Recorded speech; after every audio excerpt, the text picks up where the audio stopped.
Здравствуйте, меня зовут Асель Мустафина, мне 32 года, и в энергетической отрасли я работаю 11 год. В энергетическую отрасль я пришла благодаря своему папе, который развивал с детства во мне технические навыки. И за это я ему очень благодарна, потому что сейчас я работаю в такой семье, как Кигок. Моей основной задачей является введение оптимального режима для надежного электроснабжения потребителей Алматинского энергорегиона.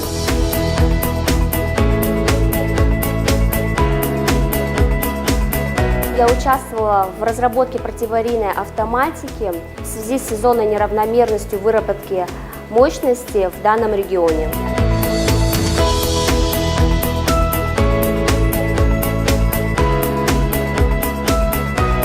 Я горжусь тем, что на протяжении 11 лет я работаю с профессионалами высокого класса.